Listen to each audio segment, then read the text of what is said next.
You see the word Spartan today on a gym wall, a movie poster, a protein shake label. It's shorthand for tough. But strip away the marketing and ask a harder question. Why did entire armies that outnumbered them, sometimes refuse to fight them at all? That's not exaggeration. That's history. Start with the number everyone knows, 300. At Thermopylae in 480 BC, a small Spartan force held a narrow mountain pass against a Persian army the historian Herodotus numbered in the hundreds of thousands.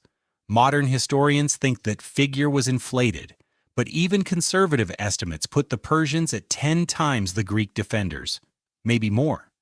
And still, for 2 full days, they didn't break through. Why does a heavily outnumbered force hold at all? Shouldn't the bigger army just walk over the smaller one? Not when the smaller one had spent its entire life training for exactly that moment.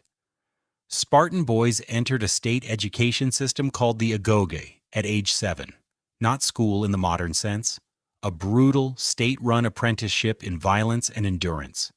They were deliberately underfed, encouraged to steal food, and punished not for stealing, but for getting caught. They trained barefoot. They slept on reeds they gathered from the riverbank with their bare hands, no tools allowed. Every part of it was designed to produce something specific.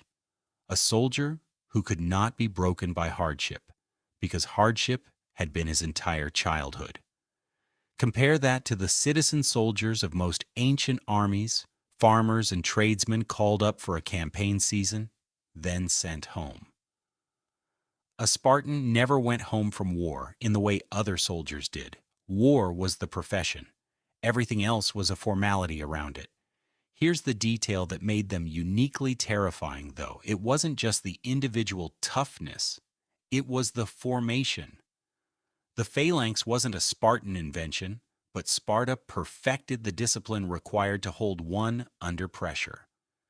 Picture a wall of overlapping shields, each soldier's shield protecting not himself but the man to his left.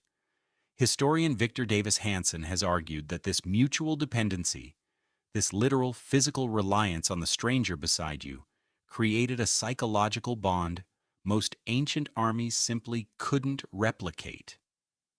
Because most armies weren't raised from age 7 to trust that man with their life.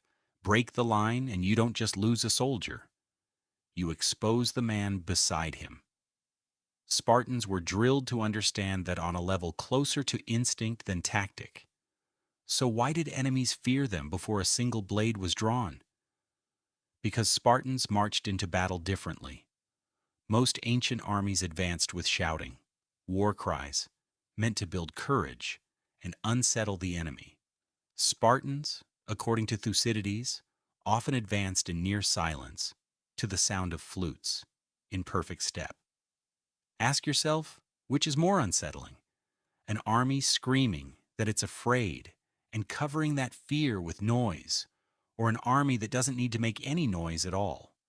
Silence, it turns out, can be a weapon. There's a quieter side to this too, one the movies skip. Spartan mothers reportedly told sons heading to battle to come back with your shield or on it. Not a threat. A cultural expectation so total that retreat wasn't cowardice in the ordinary sense. It was a kind of social death. Losing your shield meant you'd thrown it away to run faster. Dying with it in hand meant you'd held the line to the end. An entire culture had removed the exit option before the battle even began. What does that do to a soldier's decision-making in the final, worst moment of a fight? It removes hesitation.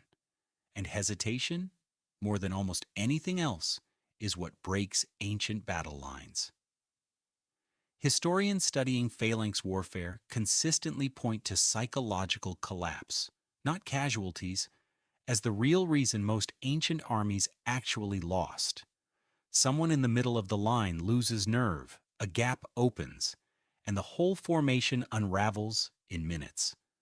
Sparta had engineered a culture where that specific failure was almost unthinkable.